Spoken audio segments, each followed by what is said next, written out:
So good day everyone, especially to you ma'am, good day. So I am Mera Jean Balang at Madrid, the 7th reporter of the group number 4. So my topic is all about Western education and development. So Western education focused on formal learning or modern skill, standard system, and national progress. When we say national progress, muna siya ang pag-unlad ng ating bansa or pag-unlad ng bansa. Also, it prepares people for modern work and life. When we say modern work, like na yung mga bagong trabaho and bagong karanasan.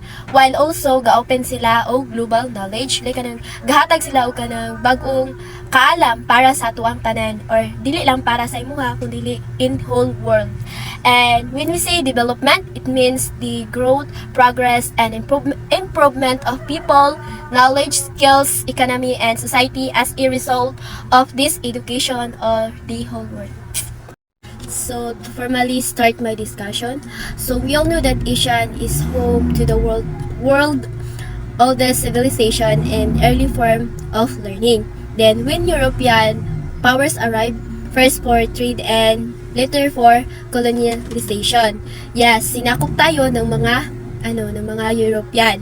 Then dala nila ang kanilang own system of education. Dayon mas ginapakalat nila sa ato ang whole world because of their strong political and military control. Then sila pud ang change kung how school and learning work across sa Asia, then including na sa dinhaa ang Philippines. So, in the Philippines on 20th century, universal education became a tool to spread democratic ideology. So, gamit sila education nga bitang open para sa mga tao, dili lang para sa mga dato o katong mga pinili, kundi para sa tanan. And second is linked to universal suffrage. It gave women the right to vote and equal access to education as men. So dinhian nila gina-introduce nila ang ideas of freedom and fairness. Then gihatag sila og kanang women equal right to education and right to vote. So and now let's move on to the criticism and the negative roles or the critique. So peace advocate identified education as an instrument of new colonialism. So it perspective form colonial system try to capitalist economics and liberal policies, and promote sila og true nga political independence. So ilang mga influencer gasin as a way to spread foreign belief, values, and economic system rather than sa kanang fully nga serving sa kanang local needs.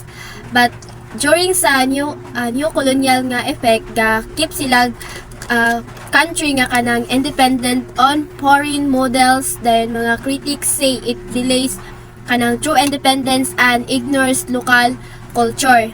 Dayon gina-devalue nila ang mga indigenous knowledge like traditional Filipino learning para sa skills, values o local wisdom was labeled or kanang gina-outdated or gina-primitive instead of being value.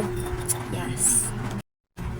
And the last one is the view of indigenous education, seen as indicate to meet modern science or technology demands like kanang group level of primitive or mga outdated. So traditional learning which gina-teach gyud siya community values, farming, fishing, healing, and local costume was once seen as kanang not enough for modern times.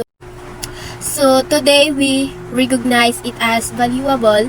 It connects people to their roots, environment, and identity.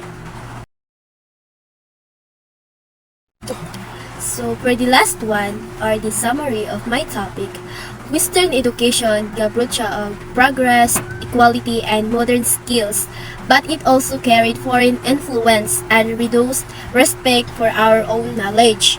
So the best approach today is to combine both, use modern learning while keeping and strengthening our Filipino cultures and traditions. So that's all. Thank you.